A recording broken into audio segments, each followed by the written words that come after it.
Her i Aalborg, der har vi for ikke så længe siden set en hændelse, hvor nogle migranter rendte rundt midt på gaden, ikke så langt fra her, hvor jeg bor, med macheter. Det synes jeg ikke er et Aalborg, jeg har lyst til at være en del af. Jeg mener, at Aalborg skal være sikker, skal være et sted, hvor man kan sende sine børn og sine børnebørn trygt ud i nattelivet, hvor man ikke behøver at gå og være bange for, at der sker noget for alle mulige mennesker. Og det gør jeg på valg på, faktisk. Og jeg vil sige, det der også undrer mig lidt, det er, hvordan kan det være, at jeg er den eneste, der egentlig har diskuteret det her? Altså, jeg har jo diskuteret det her problem som influencer og som debattør i mange år efterhånden her i Aalborg. Og det her, det er en venlig opfordring, demokratisk opfordring. Vi skal ikke ud i nogen som helst voldelige ting på nogen måde. Det er slet ikke det, den er. Men en venlig demokratisk opfordring til resten af byrådet til at sige, hvorfor er det kun Asger Trier, der diskuterer konsekvenserne her i Aalborg med migration og indvandring? Hvis jeg kommer ind, det kan I være helt sikre på, hvis jeg kommer ind i byrådet, så vil jeg fortsætte den debat. Og det jeg konkret vil gøre, det er 1. Jeg vil presse politiet til at for alvor at gøre noget ved tingene, som ikke bare er sådan noget med, at jamen, så kommer du lidt ind her, og så får du en pegefinger, og så ryger du ud på gaden igen, vel? Altså, der skal altså strammes op på hele politiarbejdet. Hvis man laver noget voldeligt, eller i det hele taget er ude på noget kriminelt, jamen så bliver man altså fanget, besat i fængsel, og så får man en straf derefter. Det er den måde, man stopper sådan noget på. Punkt 2. Jeg vil gøre det, at jeg også vil forsøge at presse politiet til at lade være med at chikanere dem, der så snakker om det. Fordi det er jo ikke nogen hemmelighed, at jeg har debatteret islamkritik i de sidste 20 år, og er jo blevet chikaneret rimelig kraftigt af vores myndigheder. Det er jo noget, der går parallelt med det, der sker i Odense, hvor mange islamkritikere jo også har været udsat for alverdens undertrykkelse, og hvad har vi? Og den tredje ting, det er, at jeg vil faktisk tage den her debat med ind i byrådet.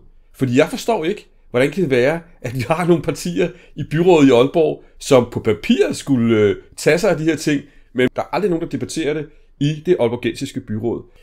Til sidst vil jeg lige sige, at jeg ved godt, nu er der en masse snak om, at der er vagter forskellige steder i Hjørring og sådan noget, og det er jo ikke nogen hemmelighed, at Asger Trier og Vendelbolisten Aalborg jo er i parti med Hjørring Vendelbolisten, som jo er der, hvor det hele balladen er. Men i stedet for at begynde at diskutere det, så vil jeg gerne lige vende den om og sige, prøv at høre her, venner. Et demokrati er udtryk for, at man kan tage tingene i debat. At man ikke skyder budbringeren. I bedste Charlie Kirk-stil vil jeg så dermed opfordre folk til, hvis I har nogle spørgsmål til mig, hvis I synes, at jeg tager fejl, hvis I har et eller andet, I tænker, ej Asger, det gider vi simpelthen ikke at høre på det der, jamen så kommer og stil mig spørgsmålet. Og det gælder også resten af byrådet. Der kommer ikke til at være vagter nogensinde i Aalborgs byråd, så længe jeg står for Vendelbo Aalborg. Det gør der altså ikke. Fordi jeg mener egentlig, at det der i bund og grund er kampen her, for lige at gå tilbage til det med migration, det er jo en kamp for demokratiet. Hvis ikke at vores institutioner fungerer godt nok, hvis ikke politiet, vores demokratiske institutioner formår at være stærke nok at sige fra omkring de her ting, der egentlig er en udfordring, og det kan være islamisme og den slags, jamen så er det, at vi har et demokratisk problem. Så jeg står 100% inden for demokratiet, det vil jeg gerne virkelig understrege. Jeg står 120.000% inden for demokratiet. Så når jeg kommer ind i byrådet, så bliver det her en fortsættelse af den her stil, altså at jeg vil udfordre borgerne i Aalborg og omegn, men også byrådet, med respekt selvfølgelig, på de her issues. Så kom frem. Hvis I har lyst til at sige, at Asger han har en klaphat og alt muligt, så gør det endelig. Jeg er frisk på snak til, jamen altså, hvor tager jeg fejl, hvad gør jeg galt? Er mine holdninger forkerte? Og hvis de er forkerte, så kom, snak med mig, tag snakken, tag debatten. Lad være med at lukke mig ude og sige, vi gider ikke at snakke med Asger, fordi han har ikke nogen ordentlige holdninger, men tag snakken med mig i stedet, for jeg er faktisk et venligt, demokratisk menneske. Og jeg vil gerne lige understrege, at når jeg kommer ind i Aalborg byråd, så bliver det med respekt. Det bliver med stor respekt. Og det bliver ikke med en holdning, der går på, at alle andre er åndssvage. Charlie Kirk-stil. Og lad nu være med at skyde budbringeren.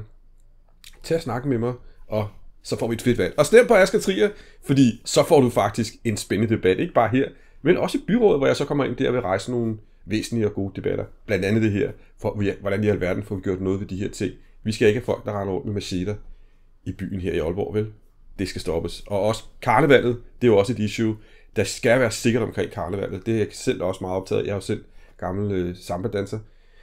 Så det skal også beskyttes og fortsætte, ikke? Det var det, der skete i København faktisk. Det var, at der kom så meget vold og voldtægt og alt muligt i det københavnske karneval, så vi er simpelthen nødt til at lukke det.